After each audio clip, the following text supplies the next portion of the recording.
Test bigger staff, Tom Barrett on row 8. Then we've got no time for Paul Tolan, David Ball, who we saw pull out early, Billy Perkins, who lobbed it on the opening lap, Tom Ridley likewise, Mark Bailey or Derek Cripps.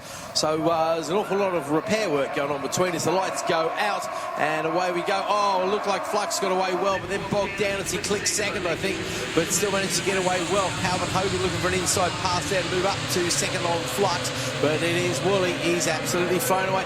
That's that 2T engineering power machine is certainly impressive, isn't it, Pete? Yeah, it is indeed. Yeah, Andy was down here actually yesterday chatting to pretty much everybody, but yeah, he's done a great job on that bike. It's, you know, commentators scarce except it's been super reliable.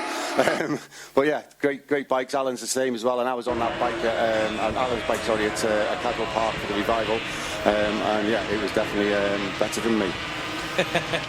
Right, I tell you who's moving up very nicely in the field at the moment is David Ball. I think I saw him midfield or so. Be interesting to see how far he comes up from somewhere towards the back of the grid there.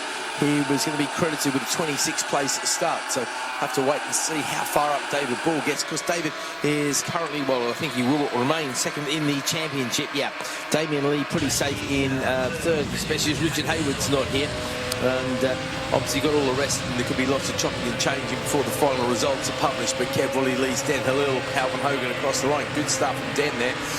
Paul Whitby, it is Andy Flux losing a few places there. Paul Whitby does move up 6 places on that particular lap, so it'll be interesting to see if he can get on terms with the podium-wise at the moment. Billy Perkins does very well from the back of the grid there, and Damien Lee making up half a dozen places, and David Ball making up a dozen as well. Looks like Tom Ridley from the back of the grid has done a good job too. He makes up 11 places, and Derek Cripps, no slouch either, making up 10 places. So lots of chopping and changing there as they make their way around the back of the circuit up to clearways once again, with a man out in front. Kev Woolley leads Den Hill by 2.25 seconds. Absolutely flying. He is the class of the field.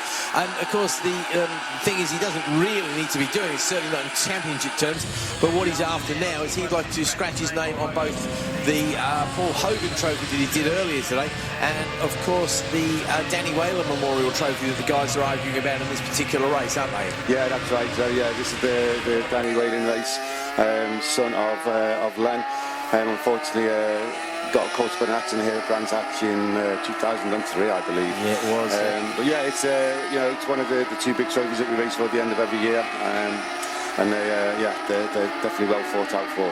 Hard to believe that was 21 years ago that we lost Danny down there to Paddock Hill Bend, unfortunately. Nasty, very nasty incident.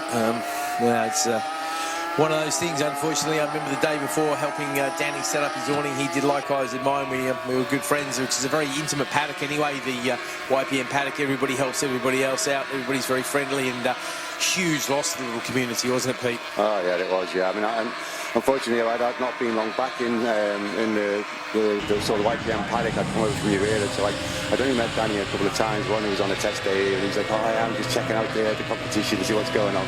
But yeah, you know... very happy, friendly, real enthusiasm, didn't he? Yeah, totally. So, yeah, a huge loss. Right, Kev Woolley, he's not looking at losses. He's looking at a 53.110. Which you think, blimey, that's from a near 40-year-old teased it up, but unfortunately, if you want the lap record, you need to find another couple of seconds. 51.5 seconds for AJ. That is an incredible lap time. He set that last year, at this meeting last year, actually, on the 30th of September. 51.3. That's I think like some of the other records, that's going to take a little bit of beating, that one, isn't it? That's just amazing. Yeah, it's just unbelievable. It's unbelievable. Yeah, I had to do it. I've got no idea. I've been around this track a few times. No, absolutely not. Well, I remember getting a 54 around here a few years ago and being absolutely over the moon with that sort of a time. It wasn't quite lap record pace, but no, we're not letting you in. Go away, person. And yeah, 51 is absolutely incredible. And there's a track day heroes who dream of getting around here in under a minute. So to do a 51 on the little old Yamaha, fantastic stuff.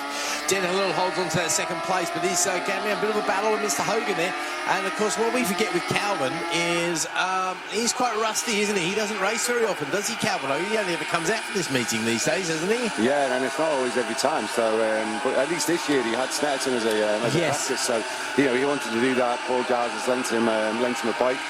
so they've been a little bit more prepared for this year, and it's definitely showing, right? I mean, we know how good Calvin is, and he's definitely showing his form today. Yeah, no, absolutely fantastic stuff for Calvin. I think I might have lent him a bike a few years ago as well at Lytton, actually. I can't remember. So often I lent bikes out, and so many people brought them back to me in pieces, but there we go. Right, that's the three-way battle. That is the battle for second as Halil leads Hogan and Whitby. Those three are pretty close, actually. We've only got 4 laps or so left in this race. David Ball has done a great job to clamber his way up to 5th place there. Billy Perkins also done a good job to move his way into 6th. So those guys started from the back of the grid, let's not forget. So we could be in for another bit of a race tomorrow as we come around off to Clearways. And that's a challenge there from Hogan on Halil, I think. That is for second in the race as they come down towards the straight. They're running out of laps very rapidly indeed. Just the 3 laps left in the race.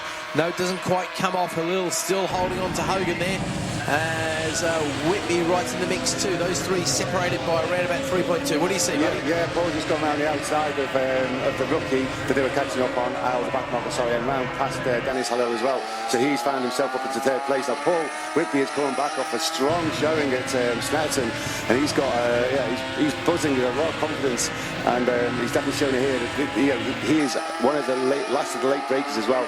So that was a very, very good move, very strong at Paddock Hill. It certainly is. To go past 2 people at Paddock Hill any time is difficult, but when you go past 2 people with the experience of Halil and Hogan, that's really impressive stuff. So that's definitely an impressive ride from Mr. Hogan as he comes off a Clearways. Oh, a little bit slow coming off a Clearways there.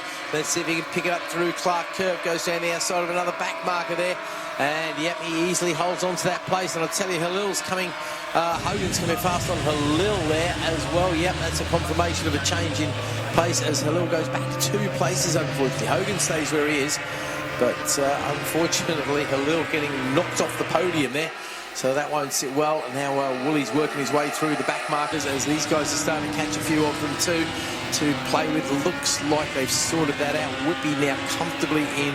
Tell you who's also coming quick, mate. It's David Ball. What sort of times is David doing? Yeah, he's one of the only other rider apart from Kev that's in the 54. He's in 54.3. Everyone else is 55. I mean, really 55.0 for Paul Whitby.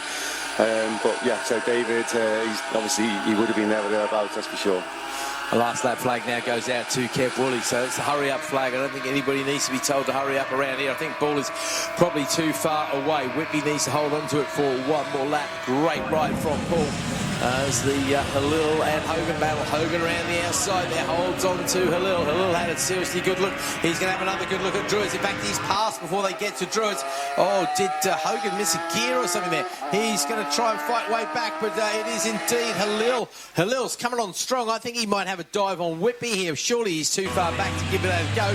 Yeah, it looks like Hogan, unfortunately, has lost out in this shuffle. He better be careful because David Bull will be there to pick up any pieces if he has any more problems. We come up to Surtees for the last time. Kev Woolley is easily making his way around the back of the circle onto the front straight, and we'll get the checkered flag for the umpteenth time this year, first ahead of everybody else. But that 3-way battle coming off, that seems to be a little bit of a Achilles heel there, coming off of Clearways there. It looks like Whitby's got caught once again, but fortunately for him, he holds on to it and finishes in a very strong second place there ahead of Den Halil. Calvin Hogan in 3rd place. David Bull does very well to recover from the back of the grid there with the fastest lap of 54.395, which I think will probably give him a front row start tomorrow. No, maybe just misses out on that. No, actually, 3.96, yeah, I think that will put him on to those 55.4. That's 55, so not 54. So no, anyway, I won't worry about tomorrow. Let's worry about what's there now. Damien Lee, good finish for him. Andy Flux does indeed take the Clubman win there. Tom Ridley, another impressive ride from the rookie.